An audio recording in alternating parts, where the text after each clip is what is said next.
One of the common themes in last year's playoffs was the Miami Heat being doubted at every single turn. As in the first round versus Milwaukee, they were massive underdogs, versus the Knicks in the second round, slightly not favored to win, and versus Boston the ECF had less than 10% chance to win that series. Last year's Heat team, in a weird way, kind of embodied Jimmy Butler, his mindset, and his overall career, as Jimmy, just like the Heat, had been counted out numerous times in his career, knocked down, had to get back up, and keep on clawing.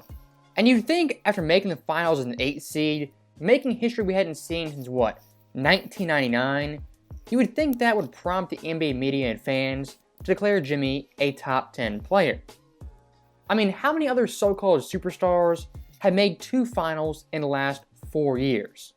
Unfortunately for all of us, though, the NBA media has the memory of a goldfish. As in their top 100 player rankings, ESPN had Jimmy 12th, just outside the top 10. And looking at both Shannon Sharpe and Stephen A. Smith, they also had Jimmy absent from their top 10 list. Maybe it's just me, but when I see Jimmy Butler, a guy who rises in the playoffs, gets better in the postseason, I value that much more than the guy who's a superstar in the regular season but flames out come playoff time. And look, some guys for 82 games can be fantastic, but despite them being great, they're not really built for the playoffs. But luckily for Heat fans, Jimmy, he's one of those rare guys whose game is built for the playoffs in those tough and competitive series. And looking at Stephen A. Smith and Shannon Sharpe's top 10, my main problem with this list is seeing someone like SGA, who is a great player in his own right, but so far in his career hasn't really accomplished much. And then Anthony Davis, also a very talented player, very great player. But is AD even a clear number 1 option on his own team compared to LeBron James? I would just default to Jimmy being better than both those players on my personal top 10 list. As what he did versus the Bucks last year in the first round, I would say it was a more impressive victory than any Anthony Davis playoff run in his career. As in the series versus the 1 seed, as the 8 seed, he averaged nearly 38 points, 6 boards, 4.8 assists on 59.7% shooting and 44% from 3. Those numbers right there got Jimmy dubbed Michael Jordan 2.0. That's how good he was this series. And the big time fourth quarter moments, really from game 1 to game 5, he rose to the occasion every single time. And if you look at the actual numbers for the series, he averaged an astounding 13.7 points per game in the fourth quarters, and his shooting splits were simply off the charts. And if it couldn't get any more impressive for Jimmy, in the last 2 games of this series, he scored 56 in Miami and then 42 in Milwaukee to close the deal. I can't look at that production, that greatness, with a guy missing Tyler Hero, his 3rd best player, and I declare that guy a top 10 player. As Jimmy quite literally earned that versus Milwaukee and versus Boston in the ECF. As in both those series, he took the soul of those teams. And looking back at the ECF versus Boston, the fact the Heat were such big underdogs in this series really does boggle the mind. As in the first 2 games in Boston, Jimmy quite literally in the fourth quarter was Michael Jordan 2.0. And many forget in Game 6 in South Beach, he wasn't having a good game up to the fourth quarter, but in the fourth quarter scored 15 points, rallied the Heat, and had 3 crucial free throws to give Miami the lead. And if it wasn't for Derek White, the Heat win that game in South Beach. And of course, Game 7 in the Garden to make the finals, you can't overlook it, Jimmy Butler had 28 points, a game high. And comparing Jimmy versus Tatum as players, specifically playoff players, there's not that big of a difference. Would I probably lean Tatum? Yes, I would. But Jimmy isn't really that far behind. And the major gap in these 2 players in last year's conference finals was fourth quarter play, as Jimmy averaged 7.7 points per game on 44, 50, and 93 splits. That's like tier 1 superstar stuff. Compared to Tatum, who averaged 5.7 points on 35, 10, and 100 splits. Not so much tier 1 stuff.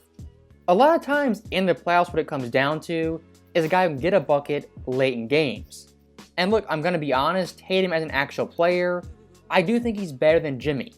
But the overall gap is so minuscule, it doesn't warrant Tatum being a top 5 player and then Jimmy not being top 10, 2 spots outside that list.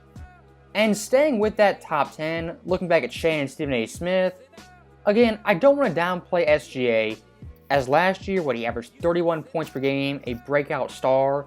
But when I think of top 10 players, what I think of these guys as is established stars have a lengthy playoff resume of actually winning some playoff series. And look, that's not the only criteria that goes into it, but I think playoff play should be a big time factor. And I think OKC this year actually will be one of the surprise teams of the NBA like Sacramento was last year. And if everything goes right, they'll make the playoffs for the first time in nearly 5 years. My overall problem though is that SGA being top 10 seems a little bit premature. And if you want to talk Anthony Davis versus Jimmy, look, the difference between these two players isn't overall talent, overall skill, it's what's upstairs in their mind. As Jimmy, he doesn't need someone like LeBron James to put a battery in his back and pump him up.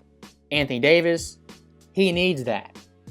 As off pure raw talent and skill, Anthony Davis should be a much better player than Jimmy. But as you guys know, basketball, it's one of those sports, one of those games where talent and skill will only take you so far. And despite Jimmy's limitations, his overall physicality, how he grinds out games, it is a rare skill for today's NBA. And this might be a backhanded compliment, but I think Jimmy Butler's 30-point games, 40-point games are some of the ugliest games I've ever seen, as the way he gets his points most nights is in the hardest way possible. And to make one last comparison looking at Anthony Davis versus Jimmy, AD in the biggest game of the year, Game 4 in Los Angeles, had 21 points on 6 of 15 shooting. He was pretty much an afterthought as LeBron James dropped 40, compared to Jimmy in Game 7 versus Boston.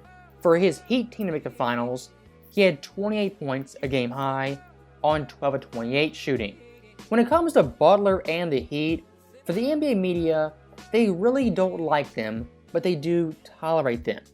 As in last year's playoffs, they'll give them love, give them props for a couple of weeks, maybe a month.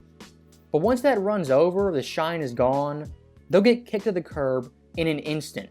And it is pretty fascinating to think about that, as teams like Boston, Milwaukee, the Lakers, Warriors always grab the headlines over the Heat. But over the past 4 years, there's been very few teams, if any, who've been as consistent as Miami. As in 2020, they made the finals, 2021 lost in the first round, 2022 went to Game 7 of the East Finals for one shot away, and last year in 23, again, made the finals. All 4 years Jimmy has the number 1 guy on those Heat teams. That's why it's kind of perplexing how still to this day he doesn't get credit as a top 10 player, being better than Anthony Davis and better than SGA. So that right there is the end of the video. As always, thank you guys for watching, hope you enjoyed it. I'll see you next time.